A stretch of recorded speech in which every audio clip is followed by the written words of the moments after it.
Hey, how you doing? My name's Ryan, and today we're taking a look at some supposedly bad LEGO sets. Now, outside of objective qualities such as price to part ratio, it's kind of hard to put your finger on what makes a LEGO set bad.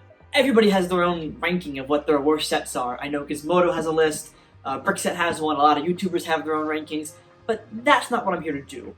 I wanted to grab some sets that a lot of these lists have in common and analyze them. See, one, if they really are as bad as people say, and two, figure out what makes them bad. Now, I thought for a while about exactly how I wanted to analyze these sets, and I came up with some criteria I think might work. So I'll be looking at these sets through two different lenses. One, how engaging and fun the build is itself, and two, how much enjoyment can be gleaned after the build. Now, I'm using these terms engagement and enjoyment kind of vaguely because not every set has the same intention. I'm not expecting to have the same type of fun after building a set like the Disney Castle as I am versus a Hulkbuster. I think with these criteria in mind, we have a better chance of fairly grading these sets. Now, I know I said I wouldn't be including price in the analysis, but it is something to note that these three sets, two of which are still in the box, one of which is brand new and sealed in the box, I picked up for $40 online. All three of them together. That's not the greatest sign in the world, but I'm still going to give each one a fair shake. To test out my criteria, let's take a look at two sets that I actually already have, but are featured on a lot of people's lists. Star Wars Final Duel 1 and 2. Criteria number 1, build quality. Each one of these sets took me about a minute to build. It's a really quick, easy thing to do. There are not many pieces, and there are not many play features built into it either. There's no real secrets to be discovered while building it, so they're not really that engaging. So, kind of fails that first criteria. Criteria number 2, once they're built, there really isn't a lot to do. The minifigures barely fit on each set. In this one, all three figures can fit on the set, but on this one, Darth Vader can't fit in the Emperor's sort of throne area. There also isn't much to do within the set, other than pose the figures. So from a play feature side, there's nothing there. And from a display side, there also is nothing there. So these sets really don't give you a lot of opportunities for fun outside of just, well, putting them side by side. And even then, that's the craziest part. When you're getting one of these sets, you're really only buying half of the experience. So you have to get both of them together just to even have whatever minimalist play you get.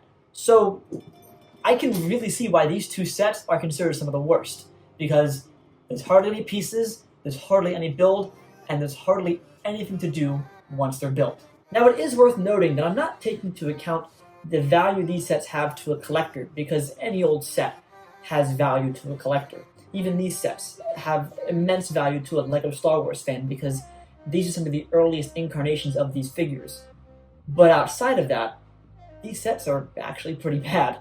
Okay, now that we know the criteria works in grading sets, let's take a look at our first one. This is the LEGO Hockey Slammer Goalie. The instructions came to me in this envelope as well as a sticker sheet. This is set number 3543. Already I'm looking at this set, and there's not a lot of pieces here.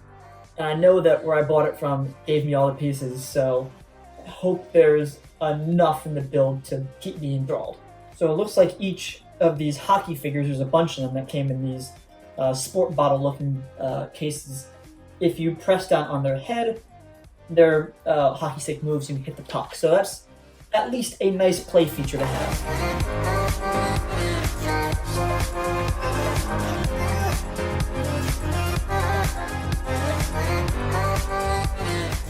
This really isn't looking like a hockey goalie at all, if even a person. This piece is the kind of magic behind it all. It's the, let's get a little spring-loaded turn piece. I think this is what actually controls the stick and allows it to rotate and bend. So the fact that kind of all the magic is put in one piece, and it's not a system of gears, that really diminishes the level of fun this build has. Look at this. Here's your hockey stick. It's one piece. It's just one big piece.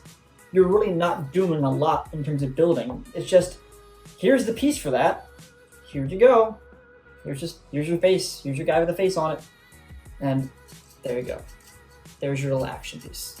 It looks like I have 3 different faces to choose from, which is, that's a pretty cool feature, I guess. That's kind of nice that they give you different options. I'm going to try this guy. Hockey Goalie Slammer. It's done.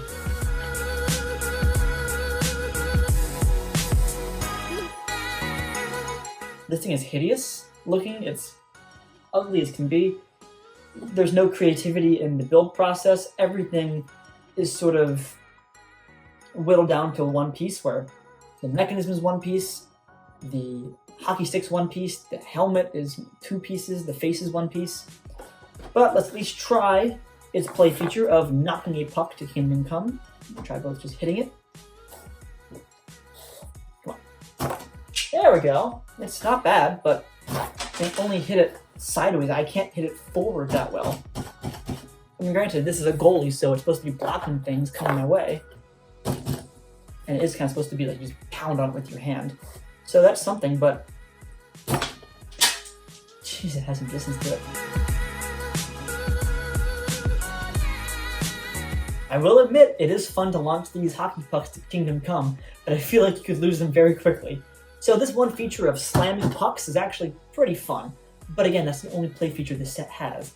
And much like Final Duel 1 and 2, the Star Wars sets, I feel like I need more of these hockey players to actually have more fun. I need people shooting pucks at me so I can block them, rather than just firing them off by myself. So, criteria number 1, was the build engaging and fun? Not really. It really wasn't. It was pretty simple, and there weren't any surprises or fun intricacies to learn about the set. Criteria number 2, once the set is done, is it engaging and enjoyable? Enjoyable for a small amount until you lose these pucks, and even then, you know, I fired off about 6 of these and I'm already kind of bored. And engaging? No, not really. It has 0 display value and only 1 play feature. So after failing both criteria, I can say that the Hockey Goalie Slammer is a bad LEGO set. Set number 2 was from a theme I didn't even know existed. Let's see if there's a reason why. This is Znap. Specifically, this set is 3501, known as the Jet Car. It looks like Znap is a kind of Connects. I don't know if it's a knockoff, because I don't know if this came before Connects, but it's a Technic-based LEGO set series. So very few bricks, a lot of bars, beams, and wheels. So much like the Creator series, there are actually 13 different ways to build this collection of pieces. I'm going to build the one that's featured most on the front of the box, which is this jet car looking thing. And if you look at the top of the box, it shows that you can combine 4 Znap sets to make 1 supercar. It's kind of a running theme with these bad LEGO sets to have multiple sets be combined into one, as if I'm only buying a part of a set.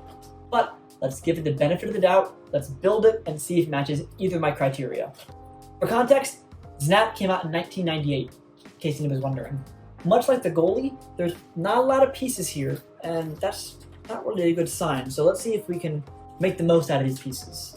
This is kind of, I will say, a unique instruction model where, as opposed to showing you only what you've built, the instructions show you the entire project and then highlight with color the pieces that you're building at that moment. That's kind of cool. Sliding this piece through here. This is a different type of construction. It definitely are, they're basically connects, they're snapping together. Ooh, some cranks. Crank that doesn't move. Oh, I did it wrong, that's why. Now it doesn't move at all. Okay. I don't know. This already seems kind of boring. At least for me, build-wise. Is it called Znap because that's the sound it makes when you push 2 pieces together? I think so. I think that's exactly why they called it Znap. How is it that with only 6 pieces I'm still messing up the set? And we're already adding wheels. Alright, this is bad. This is bad already. Is that it? Is that the whole set? Am I done? Really? Yeah, there are other ways to build it, but this is the main way. This is on the front of the box, front and center, front of the instructions, the first thing they show you. I'm guessing it's the introduction to Znap, but first of all, this thing really isn't sturdy at all. Look at it. I can just, with very little pressure, pull the front and back kind of apart. Look at that. And yeah, the car rolls, but wow, that's it? That's it? This looks like bag 1 to a big car build where, all right, frame is done, time to add the detail. But this is the whole set. Criteria number 1, was the build fun and engaging? Heck no, it wasn't. It was about 6 steps, I don't want to take this apart and rebuild other versions of it because I just don't care. Criteria number 2. Once the build is done, is it engaging and enjoyable? No, it's just a car that rolls forward that I can break apart with my hand. Doesn't even flip or turn. And if this is the main build, the build that you are putting on the front of the box, I have to imagine that the other 12 builds are probably just as boring. You have 4 wheels, what more can you do with that? 4 wheels, no axles, and a frame. Yeah, this is a terrible Lego set. And now I know exactly why Znap no longer exists. Today's third set is one that I've wanted to build for a very long time, even before I decided to do this worst Lego set video. This is the Hypno Cruiser from Lego Time Cruisers. Time Cruisers as a whole is a weird theme. It's a combination of time travel and dimensional travel and pirates and monkeys and ghosts and knights and... What is this theme? And what is this set? People say it's a bad set because of its minimalist build and really just poor construction and poor design. I got the set brand new in box. This one came with a storage tub, or it should at least, but I didn't get the tub. I just got the box and the set. Let's open it up. Let's build it.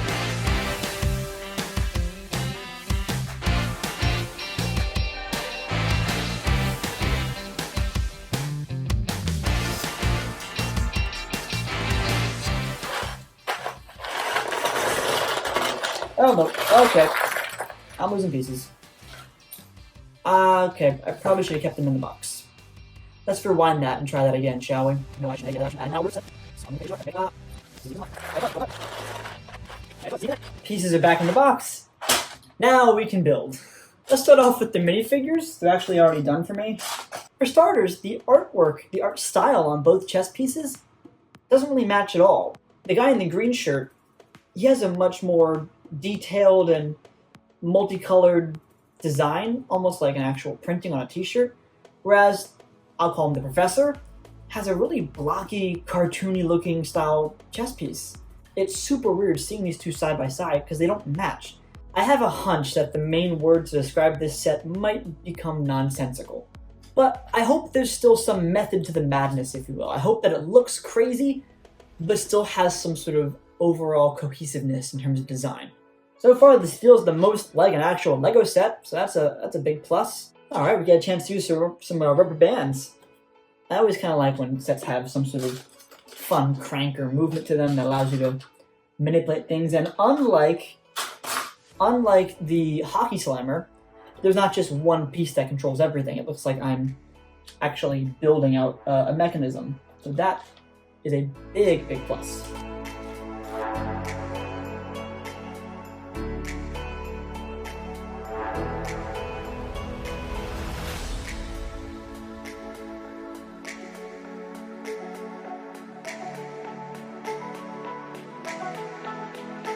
I'm still very confused about what this set is.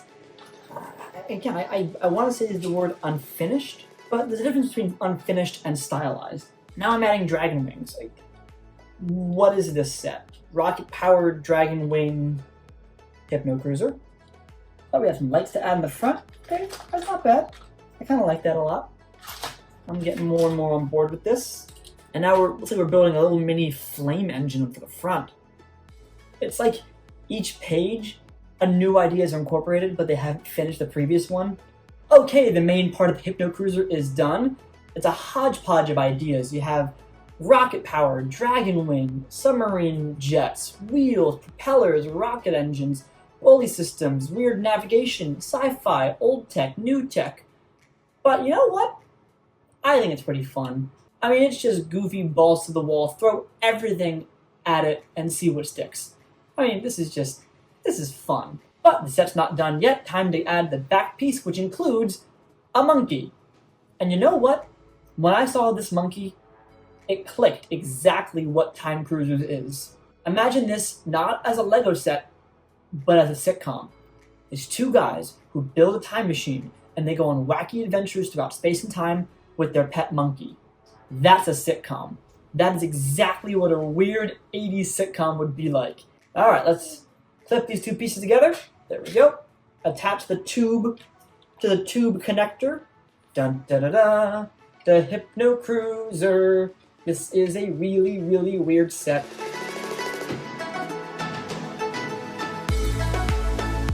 The Hypno Cruiser. This is a weird set that I really enjoy. But is it a bad LEGO set? Criteria number 1. Was the build fun and engaging? It wasn't the greatest build in the world, but you know what? It was a build that I thought was relaxing, had some fun moments to it. It was simple, but there's a cool mechanic, and I was able to build that mechanic using various pulleys. It does not fail criteria number 1. It's not a terrible set. But criteria number 2, enjoyment of the set after the build is where this thing falls apart, and probably why a lot of people think this is a bad LEGO set. Because it looks really unfinished. There are a lot of holes, the entire mechanism is wide open, there's not a lot of detail to it, there's just pieces for pieces' sake, and there's no cohesion with the theme. You can't tell if it's steampunk, or sci-fi, or western, or old school tech, or futuristic. Enjoyment outside of building, other than pushing this back and forth and watching the Hypno wheel go back and forth, this set doesn't have a lot to give. The Hypno Cruiser fails criteria number 2. It isn't as enjoyable once you're done building it. But because it passed criteria number 1 in my mind, I don't think this is a terrible set. I can see exactly why people put this on their list, but I think the Hockey Slammer and the Znap Jack Car are way worse LEGO sets. I think even the Star Wars Final Duel 1 and 2 are worse LEGO sets than the Hypno Cruiser. Everybody has their own metric for what makes a bad LEGO set. Often, it's determined by price. Other times, it's enjoyment while building it. Sometimes, it's just that gut feeling. But for all my future sets, I'm going to look at them through engagement during the building process and enjoyment after the fact. That will be how I determine what sets are good and what sets are bad. As for today's sets, yeah, a lot of them were actually quite terrible. I think I'll never touch another Znap set or LEGO hockey set ever again. But sometimes you find a little gem like Time Cruisers that it's not really as bad as people say. If you have any other famously bad sets you want me to try building, leave them in the comments below. And as always, if you like this video, be sure to subscribe to the channel, and thanks for watching.